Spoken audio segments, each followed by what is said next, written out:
Comment donc l'homme psychique devient-il spirituel? Comment l'homme changera-t-il de sphère d'activité?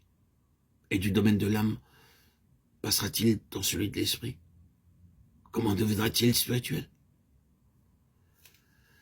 L'homme spirituel est celui qui se distingue de ses semblables en ceci que chez lui l'esprit domine. Ce qui ne signifie pas seulement que l'esprit de Dieu gouverne l'homme naturel, mais que l'esprit régénéré, plus puissant que l'âme et le corps, peut lui-même gouverner ceci. C'est ici l'objet de la prière de l'apôtre en faveur des Éphésiens, qu'il soit puissamment fortifié par le Saint-Esprit en l'homme intérieur.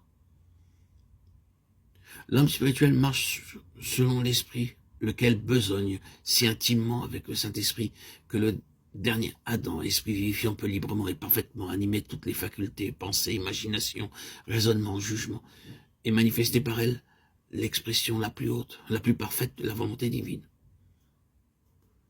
Il est évident que pour atteindre ce degré de croissance, il n'est pas suffisant de saisir le côté négatif de l'action divine décrite.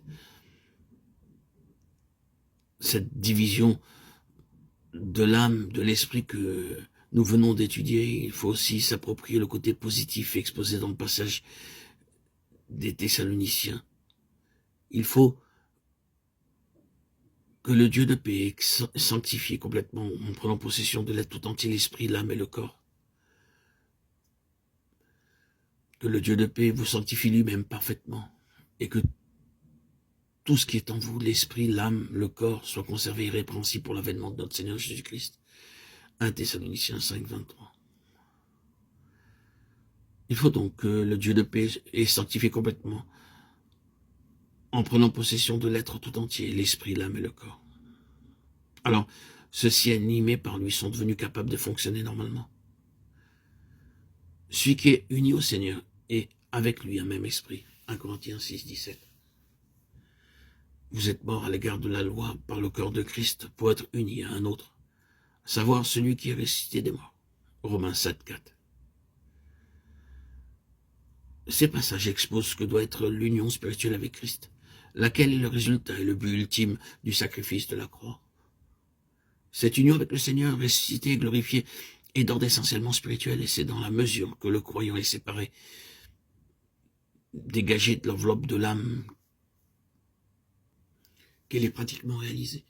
Le Seigneur ressuscité ne peut être considéré comme l'époux de l'âme. Celle-ci, siège de la personnalité, n'est que le vaisseau, l'instrument dont il se sert pour manifester sa propre vie qui, unie à l'esprit du croyant, porte de bons fruits à la gloire de Dieu. L'homme spirituel est celui dont l'esprit a été dégagé de l'enchevêtrement de l'âme.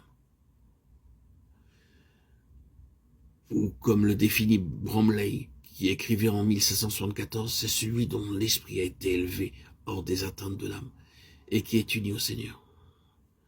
Union d'essence, esprit avec esprit, de telle sorte que l'âme et l'esprit ne font plus qu'obéir à la volonté, à la vie, à l'amour du Seigneur lui-même.